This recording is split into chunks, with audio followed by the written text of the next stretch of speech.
Olá, sejam todas e todos muito bem-vindos. Sou Roberto Ribas e tenho o prazer, a honra e o privilégio de apresentar mais uma edição do X-Talk, nosso mais do que tradicional bate-papo sobre marcas, marketing, tecnologia e negócios. Na edição de hoje, vamos falar sobre um dos maiores eventos de tecnologia e inovação do planeta, o Web Summit Lisboa, que aconteceu pouco tempo atrás, em novembro, sempre traz uma agenda muito conectada com o momento do mercado. Trata, sim, de tendências e movimentos futuros, afinal de contas, é um evento de inovação, mas, ao mesmo tempo, mostra isso e discute sobre esses temas com casos reais e aplicação, muita aplicação, né? E transcende, de certa forma, o ambiente de negócios. Ele traz uma ótica, uma perspectiva muito de como que essas tecnologias, essas tendências, essas inovações impactam a sociedade, a política, o planeta como um todo, né? E hoje, para falar sobre isso com mais propriedade, vivência e experiência de caso, temos aqui Paola Miller, Strategy Director da Brivia, e Daniele Lazarotto, fundadora e diretora da Cordão. Sejam muito bem-vindas, meninas. Prazer estar aqui com vocês. Obrigada, Ribas. Uma honra, um prazer estar aqui de volta nessa telinha. Obrigada, Ribas. Prazer estar aqui com vocês. Muito obrigada pelo convite. E vamos lá. Bora falar sobre o evento. E aí eu queria que vocês, né, começar o nosso papo aquecendo a nossa conversa aqui, que vocês trouxessem aí, eu acho que poderia ser um pouco da Paola, trazer um pouco, Paola, o evento deste ano, né, o Web Summit deste ano, comparado a outras edições que você fez, que você participou, teve alguma novidade, assim, diferente do que ele tem na sua importância, sua relação com tecnologia e inovação? Olha, Ribas, novidade, assim, algo super novo, né? A gente que trabalha bastante, né, com tecnologia, inovação, tendências, né? Enfim, se alimenta muito disso para trabalhar, essencialmente. Eu não vi muito, sabe? Eu acho que foi uma evolução das conversas, assim, né, do que está acontecendo nos últimos anos. Tem uma coisa da dinâmica do evento que eu achei, sim, interessante, um pouco mais distinto e mais consolidado, que é justamente o propósito do Web Summit de criar comunidades. Então, esse ano eles aproveitaram muito os espaços para criar summits menores ali, tentando integrar as pessoas, reunir as pessoas. Então, tinha lá o get together dos brasileiros, dos outros países, das disciplinas. Então, isso eu achei legal. E até as pós-evento, né, pós-programação diária, tem os happy hours, né, em alguns lugares, e eles também não fecharam, mas direcionavam, tipo, encontros para quem trabalha, né, com IA, para quem trabalha com marketing, conteúdo em alguns lugares. Então, isso eu achei interessante. E até mesmo os grupos de WhatsApp, isso até acho que fica como insight para a gente também que trabalha, né, com evento, que eventualmente planeja evento, de se apropriar, porque grupos de WhatsApp já acontecem, né? Rola a comunidade brasileira, né, que vai sempre estar ali dentro de 5, 6 grupos, e a gente viu esse ano, né, essa edição, os organizadores entrando também nesses grupos, divulgando os grupos. Então, isso foi legal até para sentir um termômetro, imagino, né, da organização em relação ao que as pessoas estavam falando. Em relação à programação, não quero me estender muito, mas as conversas já eram esperadas, né? Então, teve, obviamente, uma transversalidade da IA, mas eu senti que foi um contexto, assim, mais democrático, sabe? Exemplos mais reais. Eu acho que a grande expressão foi a IA generativa aplicada, então eu, né, senti essa diferença. Transição energética também, né, como um ponto fundamental ali conectado com sustentabilidade. Eu acho que tem outro ponto que a gente percebe mais na edição europeia também, por fim, que é a questão da geopolítica global, né? Eu senti que na edição do Brasil esse ano a gente, né, teve preocupações, enfim, pautas mais locais, talvez da América do Sul, que é um pouquinho distinto da Europa. Então, o Trump, né, recém ali eleito nos Estados Unidos, foi uma pauta, principalmente conectado com regulação, né, das mídias sociais, das plataformas digitais como um todo. Então, acho que isso que eu destacaria. E os seus destaques, Dani? O que tu traz aí? Foi a sua primeira edição, né? Legal.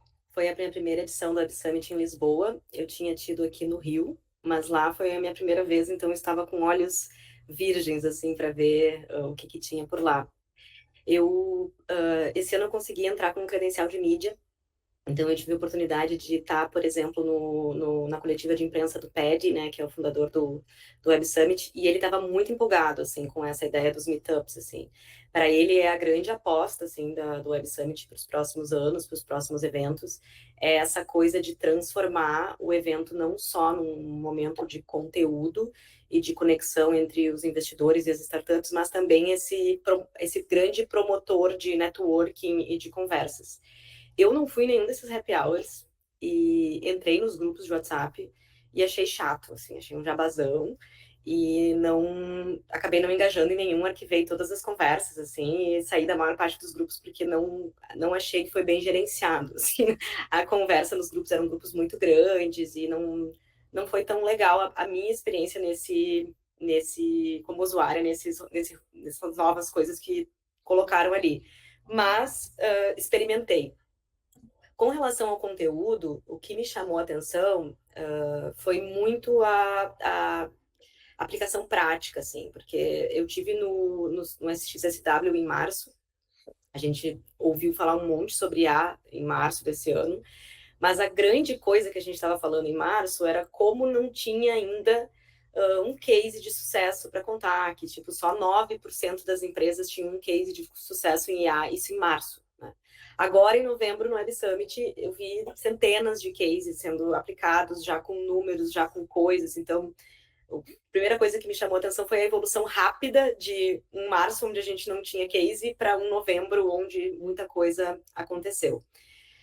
Com relação à diferença do Brasil para Lisboa, acho que essa coisa da geopolítica é bem forte, assim, mas eu senti pouca diferença, assim. Eu vi praticamente talks muito parecidos, assuntos muito parecidos com o que rolou aqui no Brasil.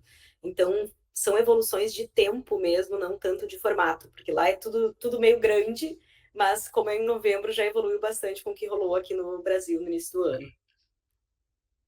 Muito bom. E vamos entrar um pouco mais no detalhe do né, o que o evento teve de conteúdo e de cases e como é que a gente pode trazer isso para a nossa realidade aqui do Brasil, das marcas, né, do Brasil e dos desafios dessas marcas, inclusive tentando fazer uma conexão com 25 já. Paulo, o que tu traz de destaques, assim, quais foi o grande ponto, além, obviamente, de IA, mas, assim, quais são os aprendizados que o Web Summit te trouxe e que você pode colocar agora nos planejamentos para o ano que vem? É difícil, né, de fugir, obviamente, da IA, mas eu acho que o ponto é enxergar a tecnologia como uma ferramenta, sabe? Como um meio. E aí, a partir, né, de uma ampliação assim, de repertório, entender o que é possível fazer com ela. Né? Então, a gente viu, como a Dani falou, diversos exemplos, assim, cases, né? Destaco um que foi um talk muito legal, entre, né, um gestor de inovação da Ferrari com a IBM. E eu até achei interessante justamente essa pauta, porque colocou, né, a marca junto com a plataforma. Normalmente a plataforma ela fica, né, mais em segundo plano, né, mais ali no backstage, e eles foram para o palco comentar sobre essa parceria, né, que ambas empresas estavam fazendo. É uma parceria, enfim, daqui para 5 anos, justamente para tentar entender onde, né, a gente pode, onde eles podiam aplicar melhor a inteligência artificial, né, tanto para modelos de machine learning, para entendimento, né, melhor da base de fãs, né, que a Ferrari, enfim, é enorme. Então, teve alguns insights, assim, dessa conversa que eu achei interessante para trazer aqui. Um que é a questão realmente algo que a gente fala também há um tempo, da criação e do quanto uma marca pode aprender com a criação e a promoção de uma comunidade, né? Seja uma comunidade de fãs, a gente está falando de uma brand lover, óbvio, mas como você pode escutar, né, a partir, né, dos seus consumidores e dos seus clientes. Então, eles utilizam, né, diversas formas para ver o que as pessoas estão falando e levar isso para as plataformas digitais. Eles mencionaram sobre a criação de um novo super app que vai trazer experiências imersivas, vai trazer conteúdos personalizados, né, vai conseguir mapear o comportamento dos consumidores, né, dentro dessa plataforma, e até uma questão de tipo a gente está falando da Fórmula 1, né? Que é algo extremamente inacessível para muitos. Então, como é que você mantém, né, a base de fãs engajada dentro desse contexto? E aí, né, mapeando as preferências das pessoas, você consegue ali proporcionar experiências imersivas, conteúdos, brindes, prêmios, né? Tudo isso girando em torno de uma comunidade de marca. Então, isso eu achei bem interessante. E aí, junto a isso, a personalização, né, que acho que vem aí com força para 2025, né, seja em ambientes de comunidades mesmo, redes sociais, enfim, como em plataformas mais fechadas, como, né, CRM, mas a personalização eu acho que vai ser uma das grandes palavras para o ano que vem. Dani, e os teus destaques, Dani? Concordo super, assim, com tudo que a Paola trouxe. Uma das coisas que eu acho que a IA começou, então vamos ver, né? Essa tecnologia está disponível, tem uma corrida rápida para ver quem adota essa tecnologia. E eu acho que a virada mais fácil de convencimento das empresas de usar a IA foi a grande promessa de ganho de eficiência operacional. Então, todo mundo prometeu, ó, com o IA tu vai ganhar eficiência operacional, tu vai gastar menos, tu vai demitir gente, tu vai tornar processos mais eficientes. E isso virou uma grande máxima, assim. Então, me chamou a atenção, circulando, assim, pelos setores mesmo, vendo os estandes das empresas, desde as pequenas startups até consultoria gigante, tipo a KPMG, que é uma consultoria mega tradicional, com uma promessa de revolucione seu negócio ganhando eficiência operacional com IA. Desde a IBM, todo mundo estava prometendo eficiência operacional. Então, meio que o ciclo de eficiência operacional foi esse. A gente já está todo mundo convencido que eficiência operacional é o que a IA oferece e a maior parte das grandes empresas já colocou algum tipo de ganho de eficiência operacional a partir de IA. E o próximo ciclo é realmente esse ciclo de personalização. Agora, esse próximo ciclo, ele é muito mais complicado do que o do ganho de eficiência operacional, porque exige das empresas uma coleta de dados, um tratamento de dados, um monitoramento de ciclo de cliente muito mais robusto. Então, não são todas as empresas que têm maturidade de utilizar a IA com toda a sua potência para personalização, mas a eficiência operacional é o ciclo que está aí, que está maduro. Então, eu concordo com a Paola sobre a parte de personalização ser a palavra do ano. Acho que talvez demore um pouquinho mais para a gente começar a ver tão disseminado esses cases de personalização. E a palavra dos próximos anos é a robótica. Assim. Então, a gente tem visto que os grandes entraves da robótica, eles eram pelo lado de software e não tanto pelo lado de maquinário, né, de robô mesmo. E eu vi bastante caso de uso assim de robótica para ganho de eficiência operacional, para companhia, para então essas coisas mais materializadas tanto em agentes de IA, que são, sei lá, companions que eles estão falando assim de você ter uma companhia de IA, bem como acontecia no filme Her, assim, até as companhias físicas, assim, desde cachorro dentro de casa até mordomo, até colega de trabalho, robô. Então, essa palavra da robótica para um horizonte um pouquinho maior de tempo e a personalização já para o próximo ano. Mas vamos lá, vamos trazer um pouco para a realidade, né? Então, legal esse panorama, porque ele demonstra, bom, a IA aplicada à eficiência, ela é o mínimo que ela pode nos oferecer, porque, vamos falar, bom, ferramentas sempre aumentaram a eficiência, né? A pá melhorou a forma de fazer buracos. Então, assim, ela trouxe mais eficiência operacional em fazer buracos. Agora, quando nós estamos trazendo a personalização e aí colocando a IA num desafio diferente, é onde ela vai realmente ser colocada à prova com a capacidade de inserção de skills humanos dentro do seu sistema. Ela deixa de ser uma ferramenta e se torna, de certa forma, alguém com características humanas para tomada de decisão. Ok, um novo ciclo, e aí a IA vai ser realmente testada. Mas a personalização como uma tendência de marketing, olha, eu não estou há pouco tempo no mercado de marketing, mas a personalização, ela é uma promessa e uma busca já de algumas décadas, né? O que muda de fato agora para 2025? Por que vocês destacaram a personalização e ambas falaram sobre isso como sendo agora uma nova palavra forte para o ano que vem? Eu acredito que é pela questão da ferramenta, sabe? Agora você pode escalar a personalização, mas você não precisa, por exemplo, o CRM, né? Você não precisa criar um subject diferente, né, para cada e-mail que você fizer, tipo, à mão.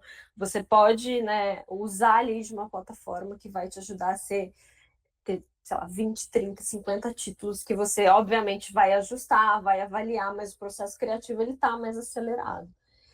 Então, eu acredito nisso, sabe? Que o meio de escala para gerar essa personalização, e além da produção, é a possibilidade de mensurar essa personalização e decidir o que fazer com ela. Né? Porque a gente sabe o quanto é complexo e difícil, por exemplo, integrar diferentes fontes de dados, né? Criar um data lake com taxonomias, enfim, que vai te proporcionar uma visão única, né, de ter KPIs bem definidos para que todos olhem sobre a mesma perspectiva e você, né, conseguindo aplicar, né, mecanismos de IA para gerar também essas análises de uma forma automatizada, aí você consegue também agir sobre o resultado dessa personalização, sabe? Então, para mim, foi o que eu falei antes, assim, é o meio, sabe? É a ferramenta. Muito, assim, a gente fala de centralidade do cliente há uns 5 anos, no mínimo. Mas agora, né, recentemente o Gartner liberou um relatório falando que a IA vai ser crucial para as empresas aplicarem de fato a centralidade no cliente. Então, acho que é um pouco disso, sabe? De colocar a prática mesmo. Legal. Eu vejo bem, concordo com essa visão. Eu tenho, inclusive, um relatório do Gartner que fala que, pela primeira vez, a experiência de cliente com serviços digitais tende a melhorar por causa da IA. Então, eu acho que, quando a gente está falando de personalização, tem um lado de comunicação e tem um lado de serviço. Então, hoje, por exemplo, quando eu vou comprar uma passagem de avião, né? Eu comprando, você comprando, a Paola comprando, todo mundo tem a mesma base de experiência quando a gente entra num portal. Alguns exemplos que eles trouxeram é de tornar essa navegação e oferta de serviços realmente personalizada, para que a minha interface seja diferente de escolha baseado naquilo que a IA já conhece sobre mim e que a minha interação com esse sistema seja muito mais como conversacional do que como plataformas. Então, esses IA agênticos, assim, veio como um grande exemplo, assim, de a gente poder ir fazendo escolhas conversadas na hora de comprar um produto, na hora de comprar um serviço, e essas recomendações dos nossos produtos e serviços serem cada vez mais melhores, mais otimizadas para aquilo que ele já conhece da gente. Então, foi usado até alguns exemplos, assim, de que o uso de IA pelas empresas deveria ser como ter um vendedor de uma loja de luxo, né? Que te dá as opções, te recomenda coisas baseadas no teu gosto, faz uma análise aprofundada para ti. Então, essa oferta de serviços da marca é algo que foi muito falado como um uso de personalização. É claro que a comunicação também foi, de certa maneira, voltada para esse lado de personalização, mas os cases que eu mais ouvi foram cases de serviço, assim, de como que as empresas podem transformar a forma de interagir por meio de agentes personalizados, por meio de interfaces mais conversacionais, coisas mais personalizadas na forma de tu interagir entre o serviço e o consumidor. Muito bom, muito bom. Então, a IA sendo uma destravadora, né, de de questões antes operacionais, dificuldades que a gente tinha para colocar em prática a busca quase que utópica do marketing, de personalizar, de ser centrado nas experiências e aprender com isso, e o volume de dados que hoje permite, a capacidade que a gente tem de analisar esses dados vai fazer com que isso funcione. Mas aí, como é que se coloca isso na prática? Porque a grande questão, e aí eu vou trazer um outro exemplo sobre a busca pela performance, né? A gente vem de uma pegada onde todo mundo buscou performance, performance, performance. E aí, quando você busca performance, começa a ficar tudo muito nivelado, muito horizontalizado, né? A personalização começa a ficar horizontalizada. Quanto que aquela personalização, de fato, ela tem a ver comigo, ou ela é simplesmente algo que está transformando isso num novo platô de relacionamento? Como que a criatividade se sobressai ou não nesses aspectos agora de humanizar a comunicação, personalizar a comunicação a partir de uma ferramenta de IA que permite isso, de fato?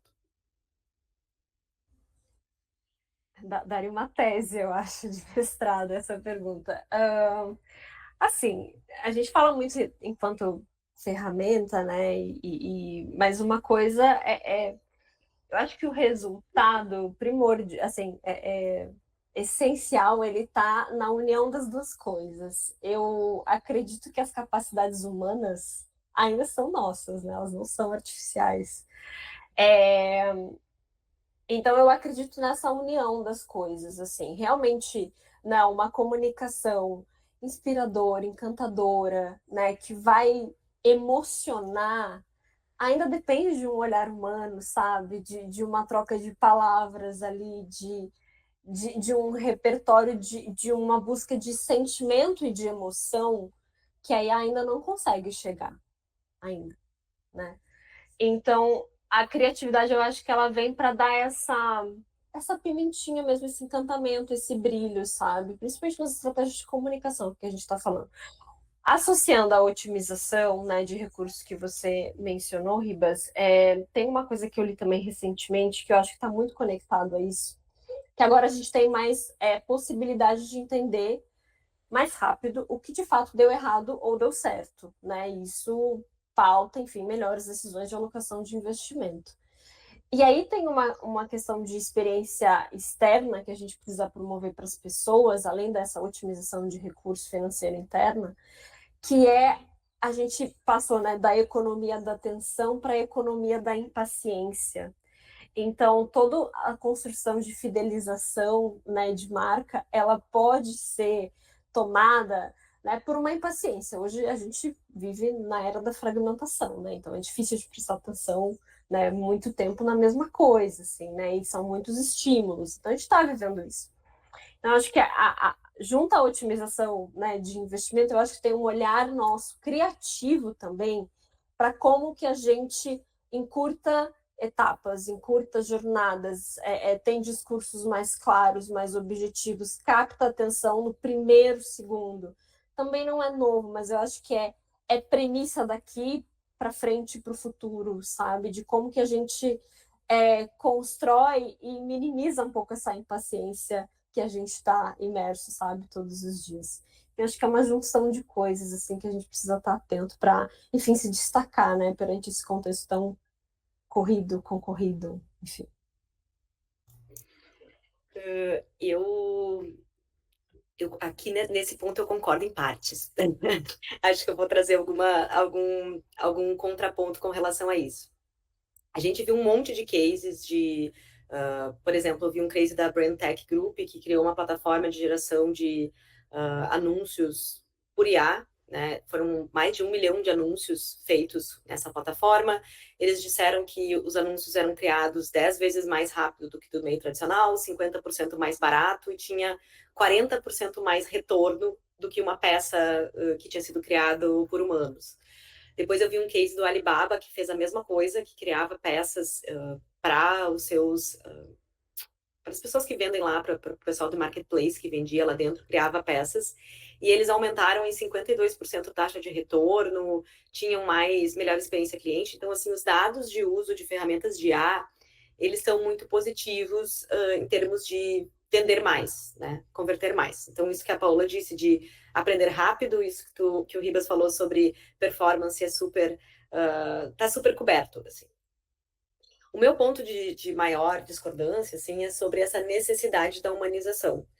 Eu acho que quando a gente fala que a IA não consegue chegar no tom emocional, humano, eu não sei se eu concordo com isso, assim, porque eu acho que no nível de criação que a gente consegue ver, eu acho muito possível de eles conseguirem ter essa leitura, deles saberem o que nos emociona, não o que nos emociona, e a gente conseguir receber coisas que vão emocionar bastante os consumidores gerados por inteligência artificial.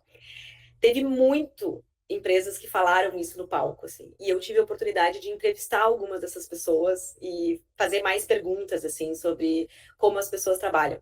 A maior parte das empresas que foi ali no palco falar que o humano nunca vai ser substituído, que a criatividade é ainda a coisa mais forte, não tem processos de IA bem estabelecidos dentro da sua criação. Então é claro que eles estão no palco falando isso, porque eles ainda não têm algo para vender que sane essa dor. Então, quando a gente olhava para outros que conseguiam fazer um melhor uso de ferramentas de IA, a gente via que essa parte da emoção muitas vezes está coberta pela parte da personalização, que é eu te conhecer tão bem a ponto de saber o que te emociona. E aí a gente consegue emocionar talvez mais do que com um contato humano que não vai te conhecer tão bem. Porque o que me emociona talvez não te emocione. Então, esse é o ponto que eu acho que às vezes é um pouquinho de inocência, quando a gente acha que criatividade nunca vai ser substituída, que um robô nunca vai conseguir emocionar tanto quanto um humano, e um pouquinho de evolução da ferramenta, que conforme ela vai evoluindo, ela vai conseguir. Inclusive, a gente dá mais dados, né? Tem um livro do Harari, que é o 21 lições para o século XXI, que quando eu li aquilo explodiu minha cabeça, que é a ideia dos chips, né? Então, a gente ter um controle tão forte da nossa emoção, que tem um robô dentro de nós informando para os sistemas aquilo que está nos emocionando, liberando ocitocina, liberando qual hormônio eu estou liberando, né? Então, essa ilusão de que a gente consegue emocionar mais com o toque humano do que com o toque de robô. Então, eu sou um pouco cética com relação a isso. E tu traz um ponto interessante, né? Porque, vamos lá, a nossa capacidade de construir uma boa mensagem, né? Criativa, personalizada, que emocione, ela está baseada em repertório. A gente sempre falou que criatividade tem a ver com o repertório. Se a IA consegue acessar toda a informação que existe, compilar, tratar, manipular, né, calcular, fazer todas as operações necessárias para isso, ela, de certa forma, ela tem aquilo que nenhum humano vai ter, que é o repertório muito amplo para poder trazer essa comunicação. Né? E é um bom ponto nesse sentido, assim, que traz um pensamento diferente. Mas aí qual é o nosso papel nessa história toda? O que a gente vai... Qual é que é, de certa forma, o papel do profissional de marketing nessa aplicação, se a IA vai ser melhor na análise da informação, no tratamento do dado, e também vai me superar na forma como eu dou saída para essa informação como um todo, criativamente. Onde é que nós estamos nesse processo? A verdade é que ninguém sabe, né? Então, na verdade, é que essa resposta não há. E, inclusive, uma das coisas que eu perguntei para esses profissionais que eu tive a oportunidade de atender, de conversar, é como que a gente precifica o trabalho enquanto prestadores de serviços, porque hoje a nossa precificação de trabalho, eu não sei como hoje acontece no Grupo Brivia, mas a maior parte das agências e empresas de serviços, elas precificam com base no número de horas que as pessoas estão trabalhando naquele projeto. Então, você retira essa coisa da equação, a gente não sabe nem como precificar o valor do nosso trabalho. Então, isso foi algo que eu perguntei para acho que era vice-presidente da KPMG, que estava lá no stand, contando tudo que a IA estava fazendo e como eles estavam otimizando. E eu perguntei, então vocês vão reduzir o preço que vocês têm para os clientes de vocês, já que vocês estão com menos agentes e conseguindo ter menos tempo alocado para dar as respostas? E aí ele sambou e não conseguiu me responder. Então, essas são as grandes questões. E essa de qual é o nosso papel, ninguém sabe, porque a gente está tateando, a gente não sabe até onde vai essa IA. A IA tem acesso a todas as informações ainda, mas por discussões de direitos autorais, ética, a gente não sabe por quanto tempo ela vai ter acesso e como que vai ser essa proteção de dados. Então, ninguém sabe. É um grande vamos testando, vamos ver como é que está indo. Muito Vamos bom. fugir para as montanhas. Acho que é essa a saída. Não, brincadeira. O que eu acredito, assim, é que, né, nessa questão de criatividade, ainda precisamos do input humano, sabe? Para guiar, para dizer, eu quero este tom, né? Considera essas premissas, né? Estes horizontes. Então, é nesse ponto, assim, né? Ainda, essa integração, ela ainda precisa existir, né? Para que a gente tenha uma escala de criatividade. E em relação ao que fazer, eu acho que eu acredito que a gente está ainda navegando em diferentes níveis. Então, a gente tem empresas super avançadas em testes, em projetos, outras empresas ainda com medo de falar sobre isso. Então, o que a gente precisa é horizontalizar primeiro a conversa, sabe? É tornar isso mais aberto, é minimizar as barreiras de entrada, de uso, né, de realmente democratizar assim, o acesso para que a gente também entenda as nossas possibilidades, os limites, né, como a Dani falou, e obviamente também respeitando, né, as regulações, né, as premissas aí de uso de dados, né, que é super importante, isso acaba às vezes, né, sendo negligenciado nas conversas, mas é mega importante, né, de trazer, né, estabelecer diretrizes, né? Eu não sei também quantas empresas estão atentas a isso hoje, mas as pessoas eu tenho certeza que estão, sabe? Questionando, né? Procurando nos sites onde é que eu excluo aqui os dados que eu deixei como rastro. Eu até li um dado recentemente também que fala nas eleições, né? No Brasil, enquanto plataformas, o WhatsApp derrubou 36 contas por minuto. Contas essas, né, que divulgavam conteúdos, né, ilícitos, enfim, maliciosos e deepfakes e etc. E aí tem outro dado que fala, né, que 57% das pessoas que, né, compartilhavam, que viam, recebiam conteúdo, né, enfim, que não era verdade, tá, uma fake news, desistiram de compartilhar. Então a gente está mais atento, sabe? A gente está desconfiando. Então acho que também estabelecer diretrizes de uso é extremamente fundamental para toda e qualquer aplicação que a gente for fazer. Bom, mas eu não quero deixar de... A Dani, no começo, lá nos seus principais destaques, ela trouxe um tema que tem a ver com IA, mas uma outra pegada, que é a robótica. Não queria deixar de fugir desse tema aqui. Nós estamos iniciando a era dos Jetsons, nós vamos começar a conviver aí com robôs de todos os tipos, e dentro desse novo momento, hoje, a gente ainda tem dificuldade de trabalhar com os robôs que estão aí, né? Esses chatbots, ainda está muito mecanizado, a gente ainda está aprendendo a lidar, conversar no telefone com ferramentas que vão conversando com a gente, mas que não a gente sabe que do outro lado ainda é um robozinho que ali nos dá uma estranheza. Como é que fica, né? O que é essa nova onda, Dani? O que você traz de destaque para a robótica e por que você traz a robótica como um destaque e se a gente vai se acostumar tão rápido ou não com isso? Eu vi algumas palestras sobre esse tema lá.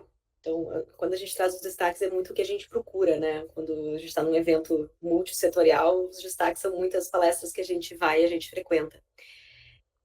Eu já tinha visto no SX muita conversa sobre a evolução da IA multimodal, né? A IA multimodal é aquela que tem múltiplos sensores de percepção, que não é só texto para vídeo, vídeo para texto, texto para texto, mas assim, sensores para ação. A IA multimodal permite que o carro autônomo ande, que a gente tenha entrega do iFood totalmente autônoma, e a gente está vendo isso funcionar em vários países, né? Ainda no Brasil não tão consolidado, talvez pela dificuldade territorial, pela dificuldade de ter calçadas boas para a gente ter esses robozinhos rodando, mas na China é super comum, tu pede ali o iFood chinês e chega lá na sua casa, pede o elevador, entra, larga o robô e tarará. Então a gente vê que já está acontecendo em muitos países de a gente ter esses robôs, principalmente de entrega de serviços ágeis, assim, que não exigem muita motricidade, né? Lá eu vi alguns robôs pensados para tarefas braçais industriais que hoje são feitas somente por humanos, né? Então, pensando assim numa linha de produção de sapatos. Então, tem muita coisa que hoje é manual, que exige motricidade de dedos e atenção de um humano, que não é feita por grandes máquinas, que eles estão colocando robôs semi-humanoides, assim, para fazer, com a ideia de que isso vai tornar mais eficiente, de que vai ter menos problemas laborais, que são trabalhos de risco e etc. Eu vi alguns desses robôs sendo apresentados no palco, com apresentações muito decepcionantes, tá? Então, assim, a Agility Robotics, que hoje é uma das grandes empresas desse setor, apresentou o seu robô Digit, que era um robô que foi pensado para fábricas e tal, que eles já estavam falando que estava em etapa de teste de convivência com o humano, que estava seguro e não sei o quê. E no palco eles deram um comando para o Digit pegar uma camiseta e botar num cesto e ele não conseguiu. Ele simplesmente errou o cesto. Então, assim, tem muita coisa sendo falada. Na hora da demonstração, a gente vê que ainda não tá assim tão bom quanto a galera tá vendendo, mas a gente sabe que se tiver uma tecnologia funcionando bem, tem muita indústria querendo contratar. Então é algo que existe uma demanda latente, natural, da mesma forma que existe por eficiência operacional. Bom, assim, a gente sabe que tecnologicamente esses testes agora podem rapidamente evoluir, né? Mas o que traz, por exemplo, a robô? Porque robôs, de certa forma, na indústria, não é uma novidade, né? Na década de 90 tem robôs na indústria. Assim, as grandes fábricas são, né, com grandes robôs, né? Uh, mas o que traz agora essa questão da robótica trazer de fato? É a inteligência artificial, a capacidade que esses robôs têm de, de conseguir compilar a informação? É a base daqueles dados de aprendizado deles de verdade? Dizem que sim, né? Que é que as grandes entraves da robótica eles eram a necessidade de comandos, né? Então, antes tu tinha menos, tu tinha que dar comandos para o robô um pouco mais específicos. Com a evolução da IA e a IA multimodal, ele é capaz de perceber o ambiente e reagir. Então, eles estão criando assim robôs de companhia de criança, entendeu? Então, um robozinho que é um cachorro, que é companhia para criança, que é companhia para pet, que fecha a cortina, que fecha a janela se tu deixar aberta, que cuida da casa. Os carros estão sendo vistos como os novos robôs, porque eles executam tarefas autônomas. Então, a robótica ela começa a entrar para a nossa vida de uma forma muito mais do dia a dia e muito mais simulando interfaces orgânicas, né? Então, simulando um humano, simulando um cachorro, simulando coisas que hoje são muito naturais, né? Gente, vamos trazer um pouco para a nossa realidade isso tudo, vamos trazer um pouco esses temas, né, para a vida das pautas que nós temos das marcas brasileiras que estão planejando, e nós estamos aqui, para quem não sabe, esse vídeo está sendo gravado, mas nós estamos no final de 2024, né, e a pauta é fechar 24, mas também projetar 25.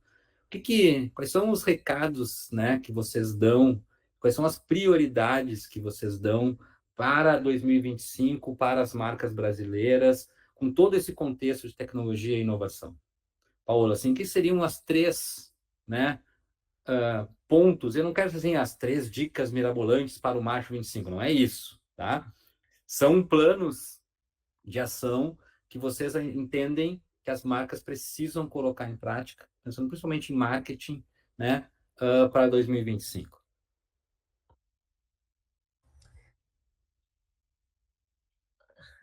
Três é um pouco difícil, mas vamos lá.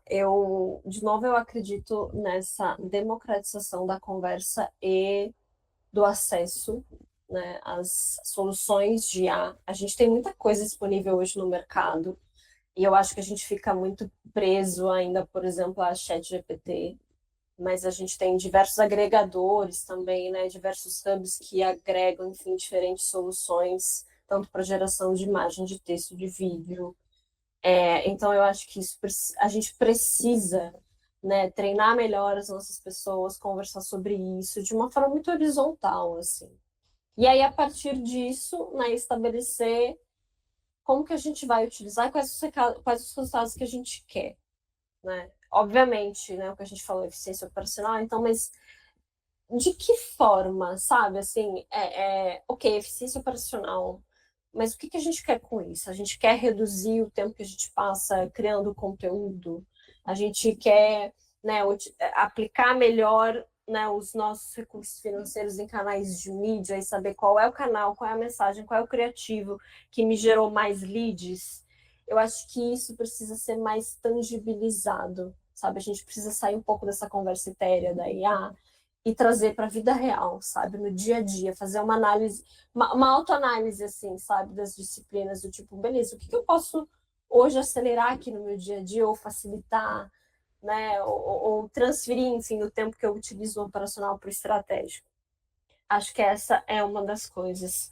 Enquanto marca, é inevitável, né, olhar, enfim, para o comportamento do brasileiro, né? Então vamos olhar local, né? Acho que pela primeira vez na vida a gente viu o Pix, por exemplo, ultrapassar o pagamento em dinheiro, né? São 40, é quase metade da população, 46% dos brasileiros estão utilizando hoje o Pix como método frequente de pagamento.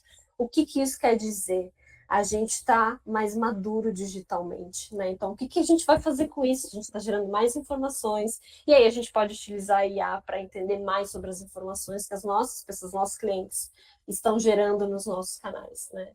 Então, isso está em olhar para a experiência também. Será que os nossos canais, e por fim, já vou mandar na última, que é realmente se apegar ao lance de minimizar, de encurtar jornadas, né? De ajudar as pessoas no seu dia a dia, assim, né? De tentar resolver a partir, né, dos ambientes digitais que a gente coloca na rua, as coisas de uma forma mais fácil, mais rápida, mais intuitiva.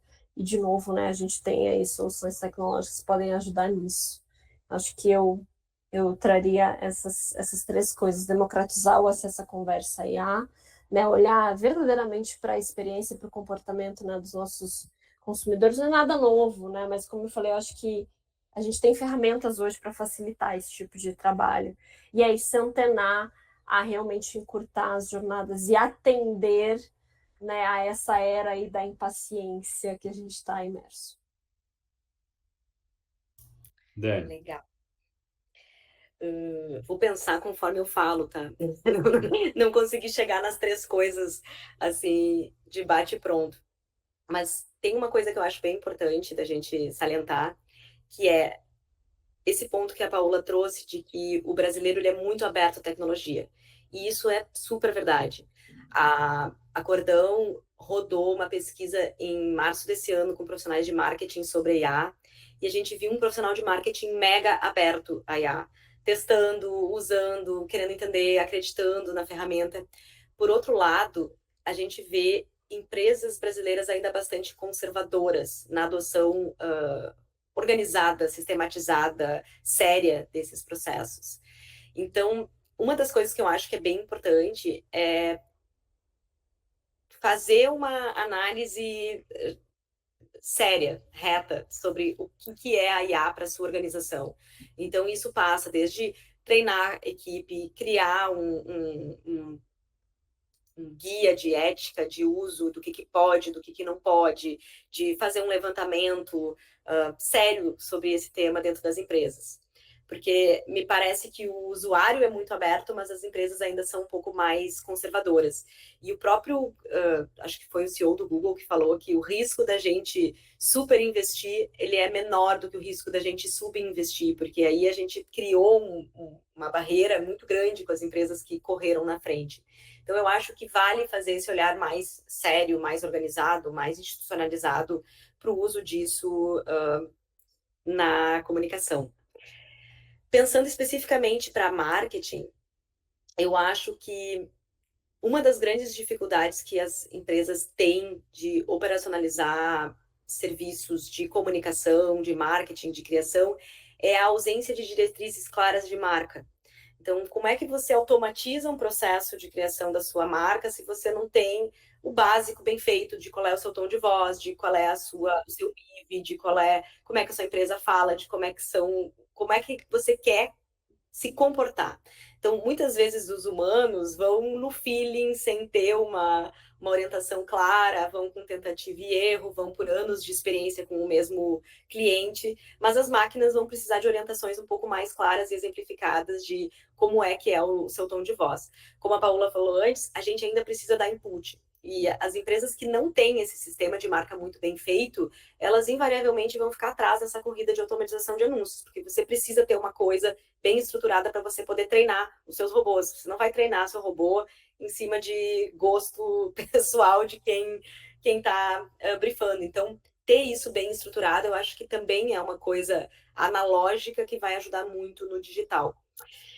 E a terceira coisa, deixa eu pensar, não sei muito bem.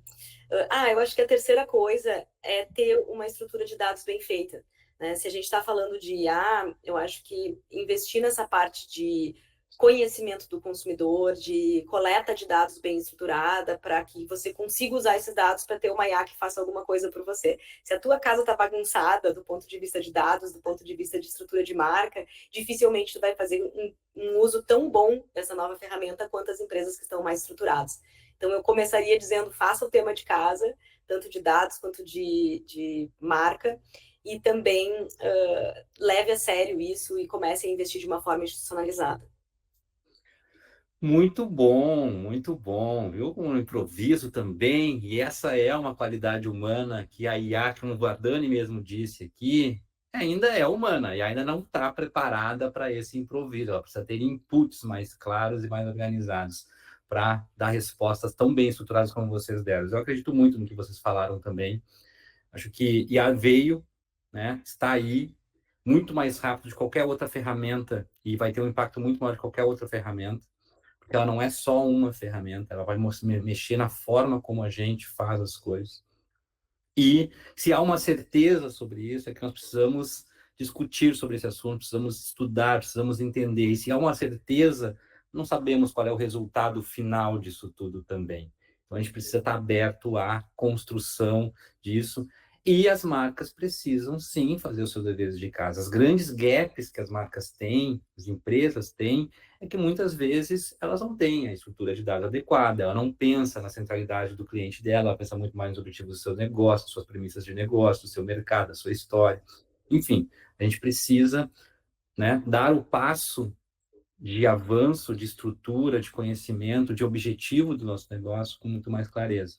E é isso que a IA está acelerando também, ela está forçando um pouco isso, né? Está fazendo com que a gente se mexa como profissional, como empresa, como negócio. Muito bom, foi um prazer estar aqui aprendendo mais uma vez, porque o privilégio de apresentar o X-Talk não é porque, né, eu tenho aqui a capacidade de falar, mas sim aprender cada edição, e espero que esse aprendizado, que eu sempre guardo muito, seja repercutido com todos que ficaram conosco até agora. Muito obrigado, Paola, muito obrigado, Dani, uma grande aula de interpretação, né, do que está acontecendo ali fora com relação a um tema super importante que é a IA, de um dos eventos mais importantes de inovação do mundo.